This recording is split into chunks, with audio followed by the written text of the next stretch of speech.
नमस्कार दोस्तों, स्वागत है आपका हमारे चैनल पर। अरे रमन, तू आ गया। हम तो तेरा ही इंतज़ार कर रहे थे। रमन घर के बाहर कार पार्क कर बरामदे में आया ही था कि देखा माँ बाबूजी अपने सामान के साथ कहीं बाहर जाने को तैयार खड़े थे। इतने में कैब भी आ गई। आप लोग कहीं जा रहे हो? रमन ने पूछा। हाँ, हम छोटे के पास जा रहे हैं। यहाँ तो बहू से हमारा काम नहीं होता। कब तक हम बूढ़ा बूढ़ी उसकी सेवा चाकरी करेंगे, इसलिए सोचा कि छोटे बेटे के पास ही चले जाए। वैसे भी छोटी बहू कब से कह रही है वहाँ आने के लिए। अच्छा, सुनंदा तो घर पर ही है ना? नहीं नहीं, उसके ससुराल वाले कब से फ़ोन कर रहे हैं, तो वह भी अपने ससुराल के लिए अभी थोड़ी देर पहले ही निकली है। रमन एकटक अपने माता पिता को देखते रह गया, कुछ बोला नहीं। माँ बाबूजी ने शायद पहले से ही कैब बुला ली थी, इसलिए दोनों ने अपना सामान उठाया और कैब में रख रवाना हो गए। हमेशा कमर दर्द का बहाना करने वाली माँ ने आज बैग उठा लिया। देखकर रमन हैरान था। जितनी स्फूर्ति से बाबूजी कैब में बैठे थे, लगा ही नहीं था कि कभी उनके घुटनों में दर्द रहा होगा।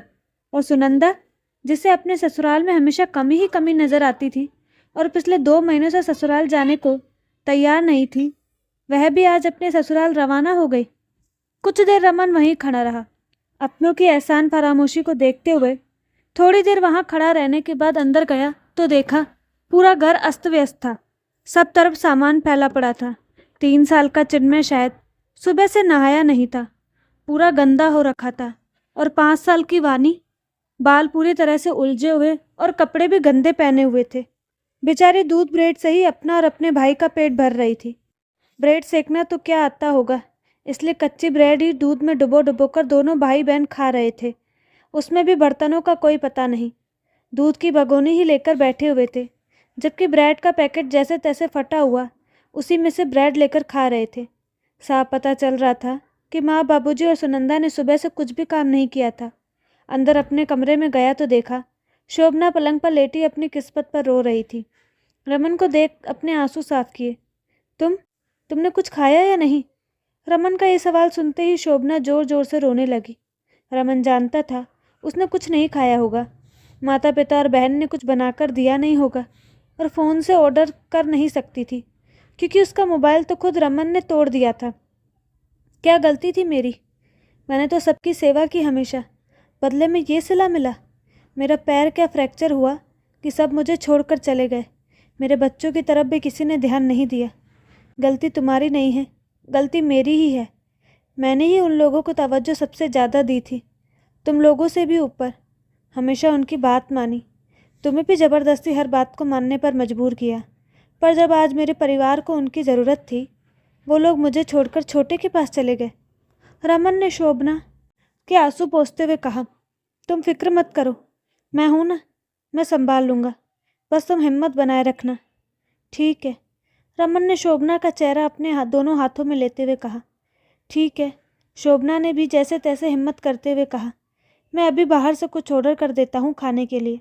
जब तक खाना आता है तब तक मैं बच्चों को थोड़ा तैयार कर देता हूँ। उसने फ़ोन पर खाना ऑर्डर किया और बच्चों को बुला उनके हाथ पैर धुलाकर ढंग के कपड़े पहनाए। पापा के हाथों तैयार होते हुए दोनों बहुत खुश थे। अपनी मम्मी को बार बार दिखाने आ रहे थे कि देखो, पापा हमें तैयार कर रहे हैं। मम्मा देखो, मम्मा देखो, पापा ने मेरी चोटी बनाई। नन्हा चिन्मय ज़्यादा बोल नहीं पाता, सिर्फ अपनी ड्रेस पर हाथ रखकर इतना ही बोल पाया, पापा, मम्मा, पापा। अपने बच्चों को इतना खुश देखकर शोभना को याद आया वो दिन जब वो दुल्हन बनकर इस घर में आई थी।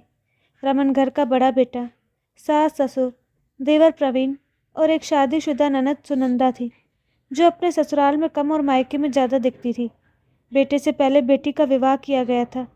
रमन अपने माता पिता और परिवार को बहुत मानता था। अपनी खुशियाँ और इच्छा के ऊपर अपने परिवार को रखता था, इसलिए शोभना के लिए कई तरह के नियम और कानून थे। ननद जहाँ हर 10 दिन बाद अपने मायके आकर बैठ जाती थी और महीनों वहाँ से उठकर नहीं जाती थी, वही शोभना के लिए उसके मायके जाना नए के बराबर ही था। सुबह जाओ और शाम को आ जाओ। घर का सारा काम शोभना को अकेले ही करना पड़ता था। शोभना का पूरा दिन घर में काम करते हुए ही बीत जाता। रमन और शोभना अगर कहीं घूमने जाते तो पहले सुनंदा और सास ससुर जाने को तैयार होते, और अगर नहीं गए तो पहले सबका खाना तैयार करके जाना पड़ता। शादी से पहले शोभना जॉब भी करती थी, पर शादी के बाद उसे जॉब छोड़ना पड़ा। रमन के अनुसार माता पिता की सेवा करना उसका फ़र्ज था। सुबह से शाम मशीन बनी शोभना अकेले काम करती और बाकी सब फरमाइश करते रहते थे। एक दो बार नौकर रखने के लिए कहा तो रमन ने मना कर दिया, क्योंकि सास ससुर को नौकर चाकर का काम पसंद नहीं आता था, इसलिए नौकरी भी नहीं रखने देते। जब वाणी हुई तब तक प्रवीण की भी शादी हो चुकी थी। देवरानी निशा ने आकर सब संभाल लिया था, पर सास ससुर और ननद का रवैया वही रहा। नेक लेने में सभी आगे आ जाते, पर काम करने के मामले में सब पीछे हो जाते। जब प्रवीण निशा दूसरे शहर शिफ्ट हुए तब कुछ दिन सास ससुर उसके साथ भी रहे, पर निशा के घर में नौकर काम करते थे और उसे जितना होता वह उतना ही काम करती थी, इसलिए सारी फरमाइशें वहाँ नहीं चलती।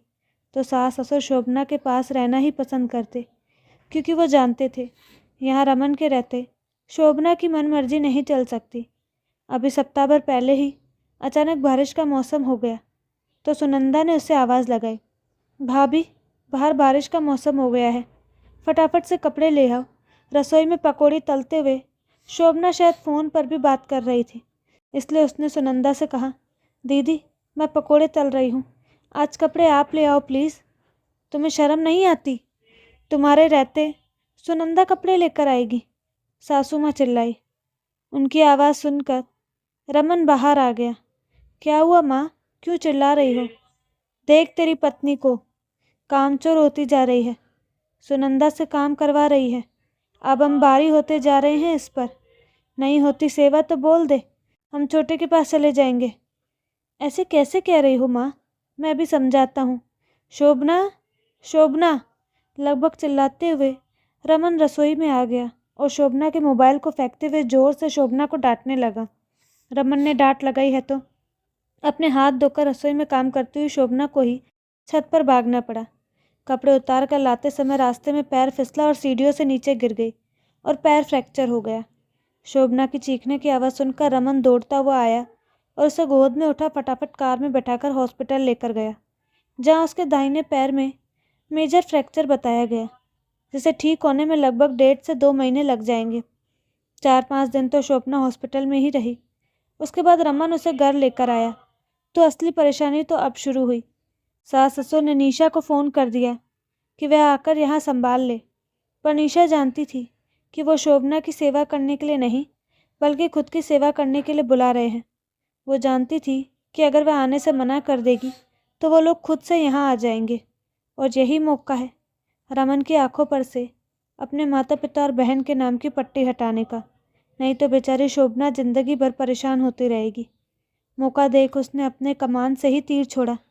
बाबूजी, मेरा तो आना नहीं हो पाएगा।